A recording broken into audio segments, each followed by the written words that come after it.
მეოთხე თაობის Subaru Forester-ი. შეგვიქმნა ესეთი პრობლემა. ღუმელი გათბობა მუშაობს ძალიან დაბალ ნაკადზე. შესაძლებელია ეგრეთ წოდებული სალონის ფილტრი. შესაბამისად, პირველ რიგში უნდა ვიშოვოთ ესეთი სალონის ფილტრი. ესე გამოიყურება, გავხსნით ახლა და გაჩვენებთ.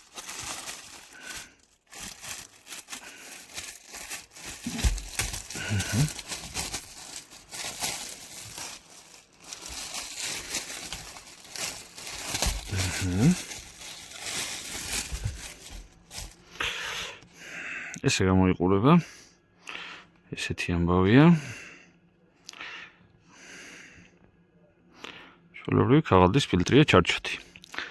შემდეგ ფილტრი განთავსებულია აი აქ. აქ უკან. ხსნით. ზედმეტს ყველაფერს გამოვალაგებთ. ესე. წიგნებსაც გამოვალაგებთ. ეს შემდეგ. აქ აქვს. ახეთ, აქ უნდა ფიქსატორი აუშვათ. ერთი ხელი ცოტა ძნელია, ერთი აუშვით.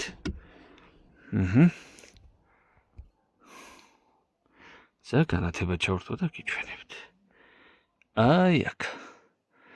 ცოტა უნდა მივაწვეთ და ეს ფიქსატორი აუშვათ. შემზღუდველი უფრო სწორად. აი აქ. აქაც იგივე. და თავისით ჩამოვარდა. ამას დავდებთ გვერდზე. და აქ არის განთავსებული ჩვენი ფილტრი. ამას უნდა ძალა ამის გამოხებას.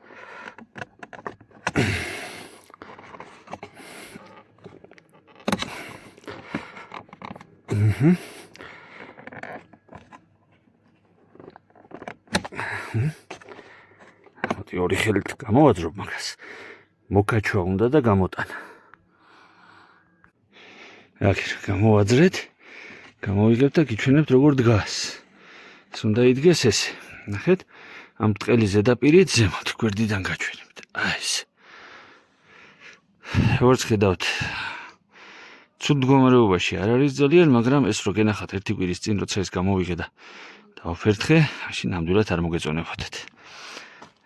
ამას ვაგდებთ და ახალს დავაყენებთ. იდეაში სასურველია ეს ყველაფერი დავაპილასოსოთ და მოვაცილოთ ეს მთელი მტვერი და რამე. ესე გამოიყურება აქ ყველაფერი. ეს. გავაკეთებთ ახლა აქ მტვერსასრუტით დასუფთავებას და ჩავდებთ ახალ ფილტრს. ესეთ ვარიანტში და შესაბამისად ყველაფერს ავაწყობთ საპირისპირო თანმიმდევრობით. დავასრულეთ ფილტრის გამოცვლა, დავაწყეთ. ახლა შევამოწმოთ გამტარობა.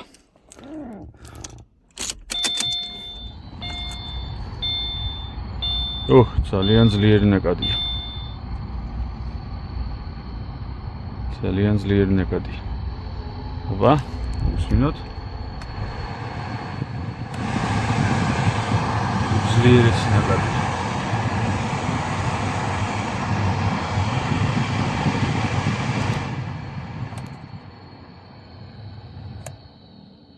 მინიმუმი. კარგად იგრძნობა ნაკადი.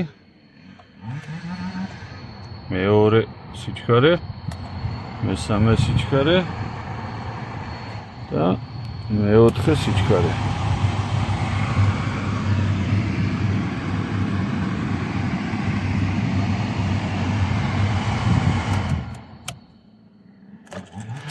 კარგია. მადლობა ყურადღებისთვის.